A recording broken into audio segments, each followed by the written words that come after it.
अस्सलाम वालेकुम, आप देख रहे हैं मेरा YouTube channel the capture in. Video में आगे बढ़ने से पहले आपसे सिर्फ इतनी गुजारिश है कि चैनल को लाजमी सब्सक्राइब कर लें। पिछले दिनों जब 9 मई का वाक़या पेश आया उसके बाद से ऐसी नई अपडेट्स हुई हैं। गिरफ्तारियों का जो सिलसिला है वो बढ़ता ही जा रहा है और PTI की जितनी भी क़यादत है उसको गिरफ़्तार कर लिया गया है। और मैं जो अगली वीडियो बनाऊँगी उसमें आप जान के हैरान रह जाएंगे कि PTI में एक आला क़यादत के जो लोग हैं वो PTI को छोड़ना और PTI में इस्तीफ़ा देना, रिज़ाइन करना शुरू कर दिया उन्होंने, जिसमें सरफ़हरिस्त अली ज़ैदी हैं और चंद और हलीम आदिल शेख हैं। ये चंद एक नाम हैं जिन्होंने रिज़ाइन करना शुरू कर दिए। और आज ही शीरी मज़ारी को गिरफ़्तार किया, कुछ दिन पहले शीरी मज़ारी को गिरफ़्तार किया गया था और आज उनको रिहा कर दिया गया है और अदालत ने उनको रिहाई दे दी है। अब ये जो वीडियो है, जो आपने थंबनेल देखा है, जो टाइटल देखा है, वो सनम जावेद और एक और लड़की है तैयबा, उसके बारे में है। अब हुआ कुछ इस तरह से है कि इन दोनों लड़कियों को गिरफ़्तार किया गया था 9 मई को 9 मई को इन दोनों लड़कियों को गिरफ़्तार किया जाता है और इनमें एक और तीसरी लड़की भी है और उन्हें नामालूम जगह पे मुंतकिल कर दिया जाता है। अब आगे चल के हैरान होंगे ये सारी तफसीलात जान के। और इस वक्त जो माहौल है वो ये है कि आज तक इस तरह से कभी एक घेराव नहीं किया गया लोगों का, इस तरह से नहीं एक बड़ी तादाद में गिरफ़्तार किया गया लड़कियों को, लड़कों को और मुख्तलिफ़ एंकर पर्सनस को। इमरान रियाज़ अभी तक उनका कोई मालूम नहीं है ख़ास कि वो किस हाल में है, लेकिन जो डिटेल्स सामने आ रही हैं वो बड़ी खौफनाक डिटेल्स सामने आ रही हैं। इवन उनकी फ़ैमिली काफ़ी परेशान है। खैर मैं आपको बताऊं तो इसके सनम जावेद ये एक मॉडल है, आपके सामने ये तस्वीर भी आ रही होंगी, और ये मरीम नवाज़ के ख़िलाफ़ बड़ी बोलती थी और इस वजह से इसको शायद सज़ा दी गई है इस लड़की को, जो कि बिल्कुल भी एक ठीक चीज़ नहीं है। अच्छा, तफसीलात मैं आपको बताती हूँ तो इसकी वालदा ने इंटरव्यू दिया है, इस सनम जावेद की वालदा ने, और वो आके बताती हैं कि इसकी वालदा बताती हैं कि जो मेरी बेटी है वो पिछले तकरीबन 4 से 5 दिन से उसको गिरफ़्तार किया गया। वो प्रोटेस्ट कर रही थी और उस प्रोटेस्ट से उसको उठाया गया और जेल में मुंतकिल किया गया पुलिस स्टेशन में। वो बताती हैं कि जब हमें मालूम हुआ तो हमने जाके अपनी बेटी से मैंने मुलाकात की और बड़ी मिन्नतें तरले करने के बाद हमें मुलाकात कराई गई। मैं खाना अपनी बेटी के लिए बना के लेके गई, लेकिन पुलिस वालों ने तब तक तो मिलने दिया मुझे अपनी बेटी से, लेकिन फिर ये मुसलसल मेरी बेटी को कभी एक जगह तो कभी दूसरी जगह मुंतकिल करते रहे और मैं पीछा करती रही। ये लाहौर का ही वाक़या है। लाहौर में ही ये पुलिस स्टेशन में अभी भी किसी न किसी पुलिस स्टेशन में ये सनम जावेद और ये तैयबा जो लड़की है ये कहीं ना कहीं गिरफ़्तार है। और पुलिस ने फ़िलहाल जो हाथ खड़े कर लिए हैं कि हमें नहीं पता कि ये कहाँ है, ना हमने देखा है इस लड़की को ना कुछ, और अदालत ने डिटेल्स भी, CCTV फुटेज भी मंगवा ली हैं ताकि मज़ीद पता चलाया जा सके कि ये दोनों जो लड़कियाँ हैं वो कहाँ हैं। अब इसकी वालदा आगे बताती हैं कि मुझे पुलिस वालों से ही मालूम हुआ कि ये कहा गया कि आपकी बेटी को ऊपर से हमें हुक्म आए हैं कि आपकी बेटी को हरगिज़ नहीं छोड़ना, क्योंकि मरीम नवाज़ के ख़िलाफ़ ये बोलती है और मरीम नवाज़ का ही हुक्म है कि इसको बिल्कुल भी आपने रिहा नहीं करना।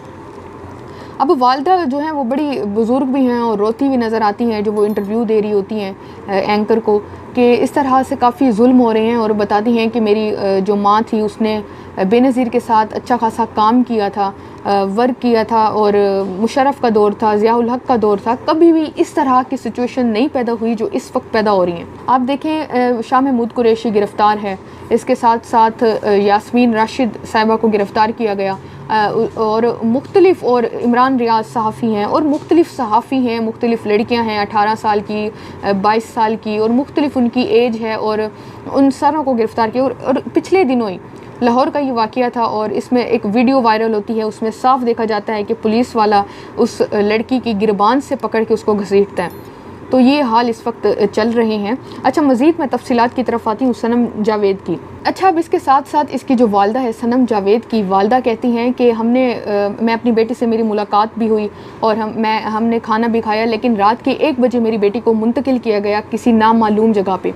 वो बताती हैं कि जैसे ही मुझे ये इन्फॉर्मेशन मिलती है कि मेरी बेटी को कहीं और मुंतकिल किया जा रहा है, मैं और उसका वालिद और मेरा बेटा हम फ़ौरन रवाना हो जाते हैं और पुलिस का पीछा करते हैं मुख्तलिफ। वो कहती हैं कि ऐसा कौन सा लाहौर का पुलिस स्टेशन नहीं होगा जहाँ पे मैंने अपनी बेटी को नहीं ढूंढा, लेकिन मेरी बेटी का कोई भी मालूम नहीं है कि उसको कहाँ मुंतकिल किया गया है।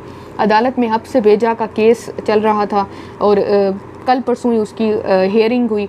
अदालत ने पूछा पुलिस वालों से कि कहाँ हैं वो लड़कियाँ जो आपने, और ये सिर्फ 3 लड़कियों की मैं बात नहीं कर रही, मुख्तलिफ़ ख़वातीन हैं, मुख्तलिफ़ बुज़ुर्ग हैं, मुख्तलिफ़ लोग हैं जिनको गिरफ़्तार किया गया है। और जो हाल मिल रहे हैं वो ये हैं कि वैन में तकरीबन 30 से 35 लोग हैं और वो बेहोश हो रहे हैं गर्मी की वजह से। और बाद में वो जाके पुलिस वाले देखते हैं तो उनकी हालत काफ़ी मतलब कि ख़राब है। आप खुद सोचें, एक वैन में 30 से 35 बंदे, और इसी वैन में इन लड़कियों की भी कुछ वीडियोज़ वायरल हो रही हैं, जिसकी छोटी सी एक क्लिप मैं चला दूँगी, आप देख रहे होंगे। और जो फ़िलहाल ये है कि वो नहीं पता कि कब इन लड़कियों को रिहा किया जाएगा। अच्छा, दूसरा ये कि ये लड़की कहती है कि सनम जावेद और ये बाकी ये कहती हैं कि हमें ये नहीं पता, 3 से 4 दिन गुजर चुके हैं, हमें पुलिस थाने में इन्होंने रखा हुआ है, लेकिन हम पे FIR नहीं काटी गई। आप FIR काटें, आप बताएं कि हमारा जुर्म क्या है, तभी हमें पता चलेगा। इसकी वालदा का भी यही मौक़िफ़ है। वो कहती हैं कि एटलीस्ट आप FIR तो दें हमें, आप बताएं तो सही कि किस जुर्म में आपने गिरफ़्तार किया हुआ है मेरी बेटी को।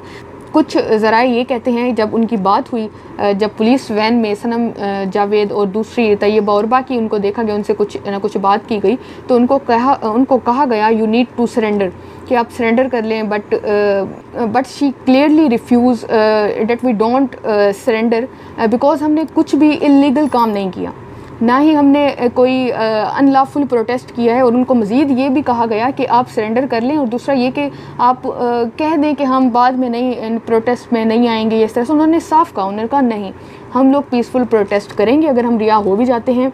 और दूसरा ये कि उन्होंने कहा हम 2 दिन की भूख हड़ताल पे भी हैं, हम हड़ताल करें कि हमें ना ही बताया जा रहा है कि किस पुलिस स्टेशन में हमें मुंतकिल किया जा रहा है, ना ही हमें बताया जा रहा है कि हमारा जुर्म क्या है। खैर, जो इन शॉर्ट ये है कि इस दोनों लड़कियों की और जो बाकी लोग हैं उनके घर वाले और ख़ासकर इनकी वालदा काफ़ी जद्दोजहद कर रही हैं कि मेरी बेटी को रिहाई उसकी मुमकिन हो और उसको रिहा कर दिया जाए, बजाय इसके कि उसको काफ़ी अरसे से डिटेन किया गया है, काफ़ी अरसे से इलीगल रखा गया है।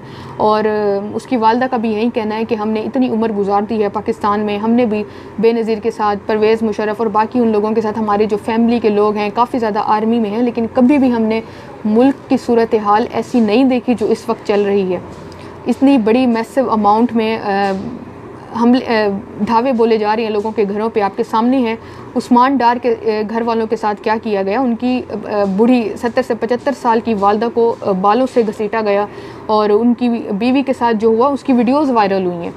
तो फ़िलहाल जो सिचुएशन है वो काफ़ी ख़राब है और ख़राब होती नज़र आ भी रही है। इससे अगली जो मेरी वीडियो आने वाली है वो आप लाजमी देखिएगा। उसमें ज़मान पार्क पे दोबारा पुलिस स्टेशन ने अल्टीमेटम जारी कर दिया कि वो हमला करेगी। उसकी सारी डिटेल्स मैं आपसे शेयर करूँगी। सिर्फ इतना है कि हमारे मुल्क के लिए इस वक्त दुआ करें। हम लोग बड़े ही नाजुक मोड़ से गुज़र रहे हैं। अपना बहुत ज़्यादा ख्याल रखें। चैनल को लाजमी सब्सक्राइब कर लें ताकि आपके पास इस तरह की जो अपडेट्स हैं वो बर वक्त पहुँच सकें। अल्लाह हाफ़िज़।